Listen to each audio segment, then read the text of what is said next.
James Helder, IFL TV, in association with MTK Global. With me, I've got the hitman Ricky Hatton.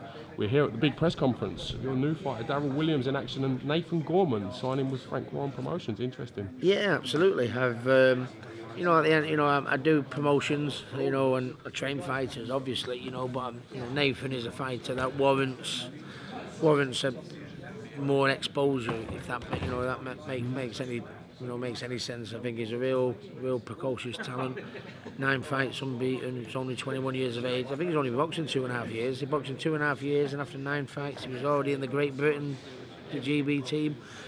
I think he's a real talent, and I think he needs to be with somebody from a promotional point of view, higher profile than me, and what better than Frank Warren. I've had a wonderful, you know, relationship with Frank Warren as a fighter, and I think Frank can do wonders for him. I think what I do in the gym with him will improve him, and then what Frank does outside of the ring, I think it's a winning formula.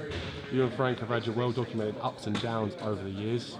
Me and Frank, decision to reunite? Not one bit. Me and Frank never really had any problems. It was more outside influence. It's been well documented what happened with me, you know, and and you know, the people that fell out with Frank are not involved anymore. The person that fell out with Frank is not involved anymore. So me and Frank can get on like an house on fire, like we always did, you know. And it's great, you know. It's like we have different, you know. There's so many promoters, and they come and go, and you know. But Frank, he's been there from day one. He's still here now. He's got the BT and the BoxNation thing going.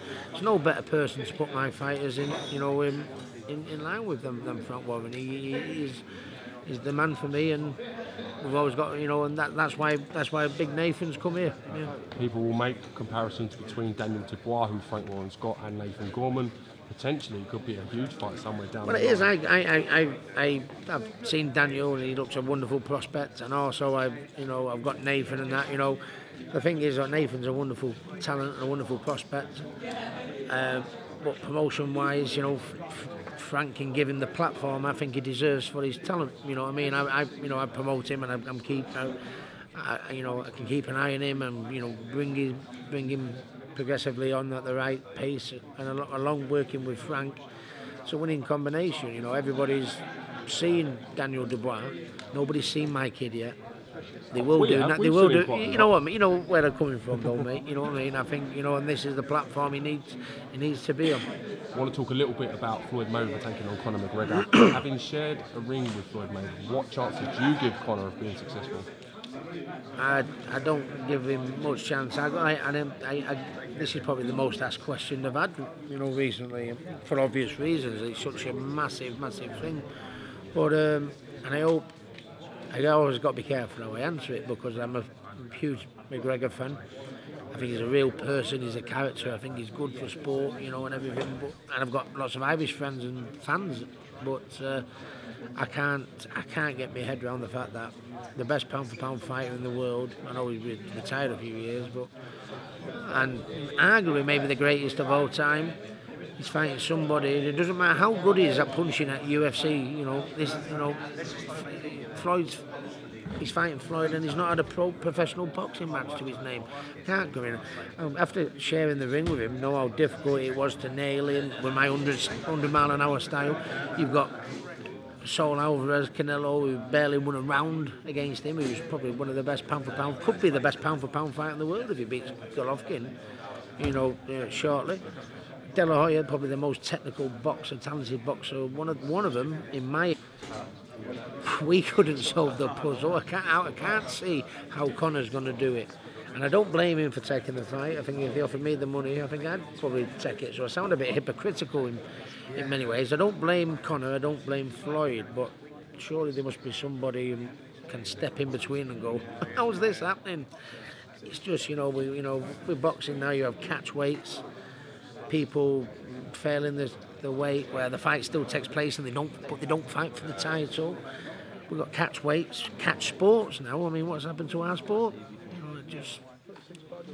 Will you watch it? Will you still have an interest in watching the fight? I'll watch it. You know, because it'll be entertainment, and I'll watch it because I hope Conor wins. I hope he flattens him.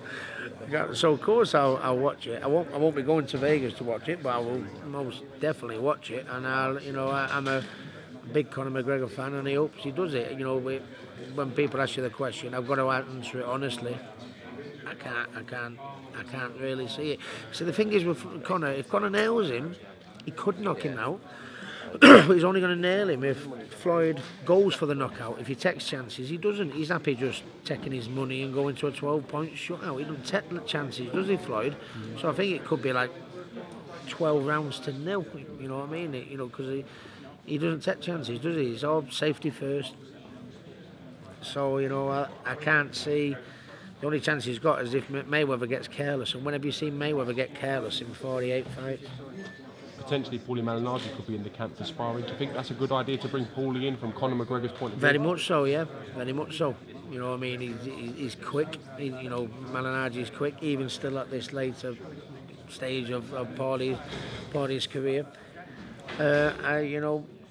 You know, if I was fighting Mayweather, probably that's one of the sparring partners I'd probably get in. Honestly, yeah. I think it's a good move, but he's going to need a little bit more than Paulie. And I say that with love for Paulie, because I think the world of Paulie as well, but I just can't. I think that is a good move, bringing Paulie in, not just for the sparring, for the knowledge aspect. But you know, Paulie, you know, he can pick Paulie's brains, and Paulie can give him a little bit of feedback and a little bit of, you know, benefit of his knowledge as well. Ricky Hatton, always a pleasure. Thank you very much for your time. Enjoy your rest of your day, mate, and we'll see you soon.